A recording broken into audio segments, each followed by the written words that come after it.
Oke, bismillahirrahmanirrahim. Nah, untuk mapel TLJ kali ini Bapak akan membahas tentang yang pertama, materi apa saja yang akan dibahas di semester terakhir kelas 12. Kemudian yang kedua, materi subscriber internet telepon itu tentang apa. Kemudian yang ketiga tadi ulangan itu kapan dan pengerjaannya seperti apa. Kemudian yang keempat nanti materi tentang uji kom yang akan Bapak bahas. Oke ya. Yang pertama untuk apa? Untuk materi di semester terakhir ini tentang mapel TLJ itu hanya satu ya. Hanya satu dan ini terakhir yaitu tentang subscriber internet telepon. Bapak harapkan materi kali ini adalah materi terakhir yang harus sudah selesai di minggu ini. Kenapa harus beres minggu ini? Toh karena semester 2 masih panjang waktunya karena insya Allah mulai minggu depan kita sudah mulai memasuki materi untuk uji kom. Poin-poin yang ada di uji kom kita sudah mulai pahami perdalam itu mulai minggu depan sampai selesai kalian baru ujian. Makanya untuk materi umum di mapel TLJ terakhir ini akan Bapak bahas hanya di minggu ini saja. Yaitu ya. Oke, yang kedua, untuk materi ini sudah Bapak share di Google Classroom. Kalau yang belum download silakan download dulu. Oke. Kemudian silakan dibuka. Nah, judulnya tentang subscriber internet telepon. Di sini Bapak mau ngebahas tentang dua kompetensi. Yang pertama tentang memahami prinsip kerjanya, kemudian menalar prinsip kerja dari subscriber itu sendiri, kemudian yang ketiga menerapkan konfigurasinya, dan terakhir yang keempat adalah membuat konfigurasi. Nah, untuk poin yang ketiga sama keempat, mungkin untuk semester akhir ini dikasih bonus, tidak akan ada job sheet, ya, tidak akan job sheet karena job sheetnya itu udah habis di semester 1 kemarin. Kemudian untuk untuk minggu depan juga sudah mulai ke uji kom, jadi kalian harus fokus ke uji komnya saja gitu ya. Jadi intinya untuk minggu ini satu materi silakan hafalkan perdalam, kemudian kalau misalkan kurang jelas silakan tanyakan minggu ini. Kalau sudah siap mantan udah di share tuh link ulangan, kalian kerjakan kalau sudah siap. Kalau belum mah toh waktunya Bapak kasih sekitar 1 minggu, jadi nggak sekarang pun nggak jadi masalah, bahkan hari Minggu pun boleh gitu ya, tapi jangan sampai lewat jam 4 sore karena udah habis ya expire. Oke, slide selanjutnya, konsep DSL. Nah, DSL itu apa sih Pak? Singkatannya atau pendekannya dari Digital Subscriber Line. Nah, itu mungkin bahasa teknisnya. Tapi kalau pengertiannya adalah merupakan kumpulan teknologi-teknologi yang memanfaatkan bandwidth yang tidak digunakan pada jaringan telepon tembaga. Maksudnya telepon tembaga itu yang kayak gimana Pak? Telepon rumah ya, yang biasa kalian lihat mungkin di perumahan. Itu namanya telepon seluler tapi yang pakai tembaga, kabel yang suka digali di pinggir jalan. Nah, biasa yang telah lama ada untuk mengantarkan data digital berkecepatan tinggi. Sedangkan DSL ini adalah teknologi telepon yang menggunakan koneksi internet, khususnya di bandwidth ya. Jadi perbedaan DSL sama telepon biasa, kalau telepon biasa menggunakan kabel tembaga, kalau DSL menggunakan koneksi internet khususnya bandwidth. Kemudian, teknologi DSL dapat tersedia berkat adanya sebuah perangkat. Nah, DSL ini bisa diciptakan atau bisa berjalan asal ada yang namanya alatnya itu namanya DSLAM atau singkatan dari DSL-nya udah ya, Digital Subscriber Line Access Multiplexer, itu nama alatnya dari DSL ini. Kemudian DSL biasanya menggunakan sinyal frekuensi yang tinggi yaitu sekitar 1 MHz. Kemudian ADSL adalah salah satu jenis DSL. Nah, ini di sini ya. Awas ketukar. Maksudnya DSL sama ADSL ini bukan tipe ya, tapi memang termasuk. Jadi DSL ini adalah sistemnya, sedangkan ADSL ini adalah salah satu jenis dari DSL. Jadi ibaratkan software itu apa aja? Ada Microsoft Word, ada OS, nah itu macam-macamnya. Nah, kalau ADSL ini jenis dari DSL, bedain ya. Bukan DSL tapi masuknya ADSL, tapi ADSL-nya masuk ke DSL. Kemudian kalau ADSL ini merupakan salah satu jenis DSL yang lebih bagus untuk aplikasi multimedia dan internet. Jadi umumnya ADSL ini adalah salah satu jenis DSL yang sering digunakan oleh halayak. Kenapa? Karena dia support ke multimedia kayak streaming, video, nonton YouTube dan sebagainya, dan koneksi internetnya cepat. Kemudian standar protokol yang digunakan di ADSL ini namanya DMT atau kependekan dari Discrete Multitune. Nah, nanti ada di soal tuh ya. Tinggal dibaca lagi. Next. ADSL melalui jalur POTS dan ISDN. Rangkum saja ya intinya. Jadi ADSL ingat ya, salah satu jenis DSL yang bisa atau menggunakan dua transmisi. yaitu satu POTS, singkatannya nanti ada di bawah. Yang kedua ada ISDN. Bedanya POTS sama ISDN apa? Kalau POTS menggunakan pelayanan kabel telepon model kuno. Kalau di ISDN itu menggunakan digital.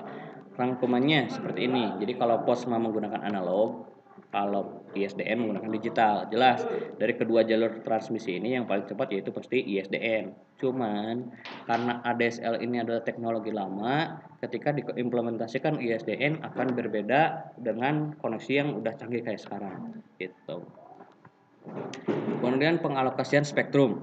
Oke, dalam pengimplementasian ISDN itu menggunakan spektrumnya sekitar 70 kHz, sedangkan menggunakan POTS ya atau teknologi tradisional itu menggunakan 4 kHz, jauh ya. Jadi 4 berbanding 70 jelas jauh berbeda. Kemudian mengubah pita frekuensi. Pak, pita frekuensi itu apa? Jadi misalnya jalur dari kabelnya. Jadi misalnya kalian bikin suatu perusahaan, asal aja misalnya asalnya jalur ke A, pindahin aja ke B, atau misalkan sebelum ke A ke B dulu gitu. Sistem yang sudah ada kalian rubah akan menimbulkan namanya next atau near and crosstalk. Apa sih Pak crosstalk? Itu adalah kayak misalnya kalian ngomong ke si A tapi nyambungnya ke si B. Nah, suka ada istilah salah sambung seperti itu. Itu namanya crosstalk. Nah, kalau misalkan di perusahaan, studi kasusnya seperti ini. Jika sebuah perusahaan telepon memiliki pelanggan yang terdiri atas campuran acak antara sistem POTS sama ISDN, dimungkinkan terjadi crosstalk yang cukup berarti ketika sinyal-sinyal yang berbeda masuk ke lebar pita yang sama. Tadi kan Bapak sudah jelaskan kenapa ISDN lebih cepat sama POTS lebih lama, karena POTS teknologi lama, ISDN lebih cepat. Ketika mereka berdua sudah sistem tersebut dimasukkan ke dalam sistem yang sama di ADSL ini akan memiliki kecepatan yang berbeda. Nah, agar meminimalisir dari crosstalk itu diciptakanlah yang namanya splitter. Waktu di pelajaran one mungkin kalian sudah pernah praktek ya. Pelajaran one itu splitter buat apa gitu. Peredam dari risiko kayak noise. Noise itu yang kayak suara bising. Ketika praktek VoIP ada suara bising itu namanya noise atau draw. Kemudian ada juga yang namanya crosstalk yang tadi kita koneksi kemana malah nelfon ke siapa, itu namanya crosstalk. Kemudian mekanisme kerjanya. Nah, POS itu singkatan dari apa sih? Plain Old Telephone System. Nah, kalian tinggal baca-baca aja ya, di sana ada. Kemudian DSL menjadi penting dan menjadi pilihan pada saat pengguna mulai mencari kecepatan akses. Jadi kalau dibanding modem biasa sama DSL yang lebih cepat ya DSL. Kenapa? Karena dia mau fokusnya ke kecepatan aksesnya untuk koneksi internet saja ya. Kita harus pusing dan bosan menunggu bermenit-menit hanya untuk membuka satu halaman internet, apalagi dapat menikmati layanan multimedia melalui internet. Jadi rata-rata yang mau connect sama internet lebih cepat gitu pakai DSL bukan modem biasa. Kemudian mekanismenya tadi Bapak bilang ada yang namanya noise ya. Noise tadi udah dijelaskan yang kayak suara bising yang ada ketika praktek VoIP, kemudian crosstalk juga ada, kemudian ada yang namanya atenuasi. Nah, atenuasi itu apa? Atenuasi itu adalah melemahnya sinyal yang diakibatkan oleh adanya jarak yang semakin jauh. Jadi bisa dibayangkan ketika kalian misalkan langganan di Telkom atau misalkan Hypernet, di mana layanan apa namanya? Bentar, ada yang join lagi. Oke, lanjut. Sekarang antara jarak kalian di Telkom sama di rumah kalian lumayan jauh. Semakin jauh lokasi rumah kalian dengan sumber internetnya atau layanannya akan semakin kecil sinyal yang kalian dapat walaupun menggunakan kabel yang sama. Itu namanya atenuasi. Ya, itu istilahnya. Kemudian tipe-tipe DSL. Tadi udah dijelaskan yaitu ADSL. ADSL itu singkatan dari asimetrik. Nah, kalau ADSL itu lebih fokus ke kecepatan antara transfer data upload sama downloadnya itu berbeda. Jadi semakin gede ukuran download berarti semakin lama. Kebalikannya juga sama. Kalau misalnya uploadnya semakin kecil berarti proses uploadnya cepat gitu. Itu namanya ADSL. Keuntungan kerugiannya bisa dilihat di bawah. Kemudian next. Nah, kalau tadi ADSL sekarang kembarannya nih atau lawan mainnya lah, simetrik DSL. Kalau simetrik beda. Kalau ADSL kan mana yang lebih besar itu lebih cepat atau lebih kecil uploadnya itu lebih cepat juga. Nah, kalau yang namanya simetrik itu akan memiliki kedua komponennya itu sama. Jadi uploadnya sekian MB, download juga sama. Jadi pakai SDSL kalau mau dua-duanya sama. Tapi kalau yang mau berbeda ya berarti ADSL. Keuntungan kerugiannya ada di bawah, cara kerjanya juga. Kita next. Contoh yang selanjutnya, maaf kelewat. Contoh yang ketiga namanya symmetric high speed. Nah, paling jelasnya udah ada. Kenapa Bapak nggak terlalu jelaskan? Karena kita nggak fokus di sini, hanya contoh-contohnya saja. Kemudian yang keempat integrate. Nah, integrate service digital network atau disingkat ISDN. Nah, tadi kalau POTS itu plain old telephone system. Kalau ISDN integrate service digital network itu kependekannya ya. Kemudian yang kelima contohnya ada very high data rate. Yang keenam high data rate. Itu ada 6 contohnya ya. Lalu baca saja. Kemudian slide selanjutnya kelebihan dan kekurangan DSL. Nah, ini kelebihannya. Koneksi yang simultan. Karena apa? Karena menggunakan jalur telepon. Kemudian yang kedua, kecepatan akses yang tinggi. Kenapa tinggi? Ya karena selalu online. Kemudian yang ketiga, harga penggunaan yang murah. Kenapa? Karena ya memang khusus untuk telepon saja. Beda dengan koneksi internet kan bisa browsing dan sebagainya. Terus keamanan data terjaga baik karena tidak terlalu meminta data pribadi, berbeda dengan kayak sosial media seperti itu. Nah, kekurangannya ada 3 di sini. Ada panjang kabel yang tadi atenuasi, semakin jauh rumah kalian semakin lemah sinyal. Kemudian yang kedua ada yang namanya load coils. Terus ada juga yang namanya bridge steps. Nah, nanti kalau nggak salah ada penjelasan di bawah. Dan ketiga serat optik. Serat optik di sini maksudnya adalah ketika kan Bapak bilang tuh DSL itu adalah teknologi lama. Ketika kalian terapkan dengan teknologi baru yaitu serat optik, fiber optik, itu akan menjadi, kalau misalkan kan secara umumnya pakai serat optik atau fiber optik itu kan lebih cepat. Nah, tapi kalau dipasang di DSL yang teknologi lama, ya sebenarnya agak naik kualitasnya, tapi nggak seperti fiber optik aslinya. Gitu. Kalau fiber optik kan bisa sampai 1 giga, kalau pakai DSL berarti ya bisa turun misalnya, nggak nyampe 1 giga karena teknologinya lama. Kemudian permasalahan yang sering terjadi pada penggunaan DSL, kita skip aja karena itu lumayan jelas, tinggal dibaca-baca saja. Nah, pengertian ADSL. Kalau tadi kita berfokus pada DSL-nya, sekarang kita fokusnya ke ADSL-nya. Ciri khas dari ADSL yaitu bersifat asimetrik. Nah, sehingga data yang ditransfer dalam kecepatan yang tidak sama dari satu sisi ke sisi lainnya. Tadi udah dijelaskan bahwa yang namanya ADSL punya ciri khas, dia antara upload sama downloadnya berbeda. Lebih cepat, lebih bagus. Intinya seperti itu. Kemudian modem ADSL, jelas namanya juga modem, artinya perangkat digunakan untuk menghubungkan modem ADSL dengan perangkat telepon atau menggunakan interface internet. Nah, untuk lampu indikator yang ada di ADSL, Bapak fotonya nggak ditemukan di sini ya, tinggal dicari aja di Google lah ya. Ada 4. Yang pertama lampu PPP atau P3, bukan partai ya. Awas. Kemudian yang kedua lampu DSL, kemudian yang ketiga lampu power jelas pasti ada. Kemudian lampu yang keempat adalah koneksi USB kalau ada, dan Ethernet juga kalau ada. Oke, masih banyak. Kita ngebut ya. Perangkat ADSL. Nah, perangkatnya sebenarnya ada 2. Cuman Bapak lebih rinci jadi dijelaskan sampai 3. Yang pertama dari sisi pelanggan. Kalau kalian masang modem ADSL di rumah, itu bukan modem, tapi namanya CPE atau Customer Premise Equipment. Tapi bentuknya kayak modem. Cuman kalau di sisi pelanggan namanya CPE. Kalau di sisi providernya ya di Telkom misalkan di sini ya, contohnya ya namanya mungkin Telkom juga. Nah, untuk di sisi Telkom terdapat ADSL multiplexer yang disebut DSLAM. Jadi DSLAM ini nggak dipasang di klien atau di pelanggan, tapi dipasang di Telkomnya sendiri. Kalau di pelanggan namanya CPE. Kemudian tadi ada istilah namanya splitter. Pak, splitter itu fungsinya buat apa sih? Nah, fungsinya untuk menghilangkan gangguan pada saat menggunakan internet dan berkomunikasi lewat telepon secara bersamaan. Jadi kalau misalkan ditanya alat yang berfungsi untuk menghilangkan gangguan atau meredam gangguan kayak noise, atenuasi, atau crosstalk itu menggunakan splitter alatnya namanya. Kelebihan ADSL, nah itu udah baca aja. Kemudian kekurangan juga ada. Kita skip aja. Yang ke-19, slide 19. Cara kerja modem ADSL. Langsung saja ya. Di dalam ADSL ini ada 4 bagian, mempunyai fungsi masing-masing jelas. Power supply juga pasti jelas buat apa ya. Kemudian koneksi pasti karena kita koneksi ke internet. Kemudian yang ketiga ada yang namanya DSL analog chip atau line driver sebagai interface atau antarmuka rangkaian digital pada modem termasuk microcontroller dengan seluruhan telepon ADSL. Kemudian yang keempat adalah microcontroller itu sendiri atau otaknya lah ya, menangani pengodean protokol. Kenapa harus dikode?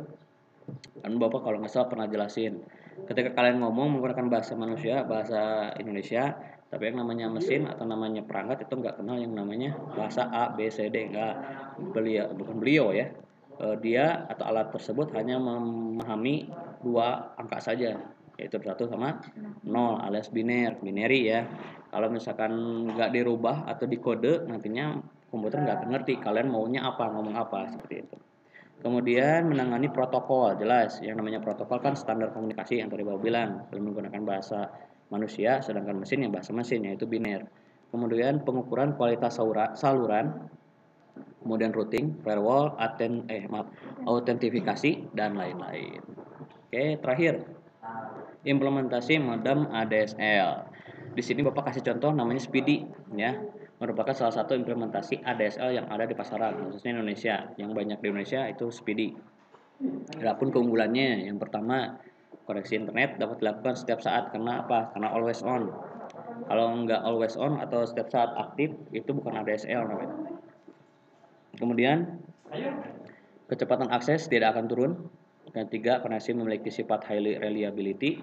Terakhir, yang keempat, menggunakan saluran telepon yang sudah ada. Jadi kenapa yang sudah ada? Karena rata-rata DSL ini memang tidak menggunakan modem yang baru, tapi menggunakan jalur yang sudah ada, gitu. Yang tembaga ya. Makanya kalau ada tuh yang di pinggir-pinggir jalan, tiangnya tiang Telkom, tapi yang kabelnya, ruwet kan banyak. Nah, karena mereka menggunakan teknologi yang sudah ada, jadi ngikut, ya tinggal bayar aja sewa. Kemudian saluran telepon dapat digunakan secara bersamaan dengan fasilitas akses internet. Nah ini kalau Speedy kan dia emang provider sama internet juga, nggak hanya telepon. Jadi selain bisa telepon bisa juga dipakai dengan internetnya. Silahkan. Ada yang mau ditanyakan mungkin? Yang di daring atau yang luring, silahkan. Ada yang mau ditanyakan tentang materi DSL, ADSL? Kalau sekarang mungkin masih samar-samar ya, karena memang materi baru sekaligus materi terakhir, jadi ngerti nggak ngerti Bapak nggak akan terlalu maksa. Cuman kalau misalkan dalam waktu 1 minggu ini kan ada ulangan tuh. Nah kalau kalian saya Pak udah siap nih mau ngerjain soal dan udah paham ya mangga silakan kerjakan. Tapi kalau belum, yang mana bagian yang belum paham, karena semua materinya atau soal yang ada di soal quiz itu ngambilnya dari PowerPoint tadi. Gitu. Ada yang bertanyakan? Ada di antara kalian? Enggak. Yang daring mungkin ada yang bertanyakan? Halo. Luwak white coffee. Halo. Ini masih aktif nggak? Oh ini lupa di pause kan.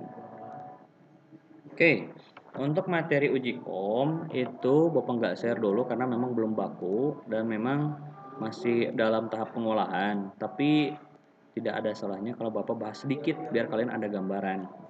Nah, kenapa kalian harus uji kom dan kalian harus mempersiapkan lebih matang? Karena apa? Ketika kalian gagal dalam 1 poin saja, kan di sini 1 poin itu apa saja sih Pak? Nah, ini Bapak kasih gambaran ya. Jadi uji komnya itu ada 3 klaster. Yang pertama, tahapnya itu adalah instalasi jaringan komputer berbasis kabel. Poin-poinnya nanti Bapak jelaskan. Yang kedua, konfigurasi perangkat jaringan komputer. Terakhir yang ketiga adalah konfigurasi routing pada perangkat jaringan komputer. Jadi ada 3 tahap. Kalian salah satu poin yang ada di tahap tersebut atau klaster tersebut gagal, walaupun yang lainnya 100, otomatis kalian dianggap tidak kompeten dalam uji kom kali ini. Ada 2 pilihan, kalian uji kom ulang atau menyerah. Menyerah di sini bukan berarti kalian jadi nggak lulus, karena kelulusan bukan berarti dari uji kom. Kelulusan itu diambil dari 2 nilai. Yang tahu Bapak ya. Yang pertama dari rapot, yang kedua dari ujian nasional. Kalau tahun kemarin kan istilahnya ujian nasional. Sekarang mah berganti katanya antara UBKD, ujian berbasis komputer berbasis daring, atau atau AKM, asesmen kompetensi apa sih M-nya itu Bapak lupa. Pokoknya antara UBKD sama AKM. Tapi istilahnya berbeda, tapi ujiannya tetap sama seperti itu. Itu yang menentukan kelulusan.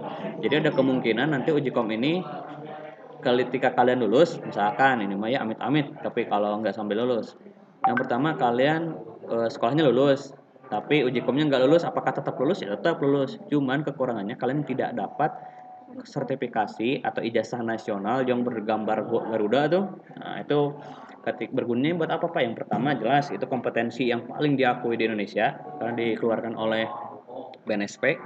Yang kedua, ketika kalian ngelamar kerja atau ketika kalian ngelamar ya, daftar kuliah, itu akan lebih diprioritaskan ketimbang kalian tidak punya sertifikat tersebut. Makanya kalau yang pertama kan kalian udah bayar, rumah udah bayar, latihan udah mateng juga.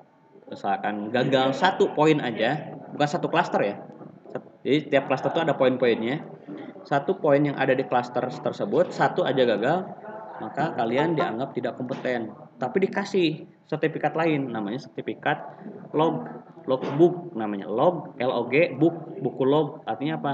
Kalian diakui telah mengikuti uji kom saja, tapi tidak kompeten. Jadi pilihannya nanti ada 2 kalau nggak salah, yaitu yang pertama ujian ulang atau yang kedua yang nyerah.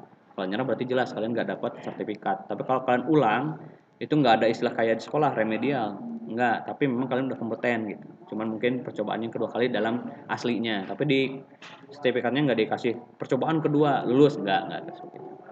Oke, Bapak jelaskan sekarang tiap klaster. Yang pertama tentang instalasi jaringan komputer berbasis kabel, ada 4 poin. Yang pertama tentang mengumpulkan kebutuhan teknis pengguna. Ya contoh misalkan nanti dikasih soal, kalian dikasih satu ruangan, terus ada beberapa user mau pakai komputer. Itu pakai komputernya harus kayak gimana? Berapa unit, modemnya harus yang kayak gimana? Nah itu. Kemudian yang kedua mengumpulkan data peralatan dengan teknologi yang sesuai. Ya tadi komputernya itu yang kayak gimana? Apakah komputer yang speknya rendah cukup untuk 1 orang, atau misalkan 1 orang tersebut misalkan mau multimedia atau bikin video atau apa, berarti harus naik lagi misalkan, contohnya di soal seperti itu. Yang ketiga menyiapkan kabel. Nah, masih ingat bikin kabel? Masih kan? Nah, kabel itu ada 2, cross sama straight. Awas ketukar.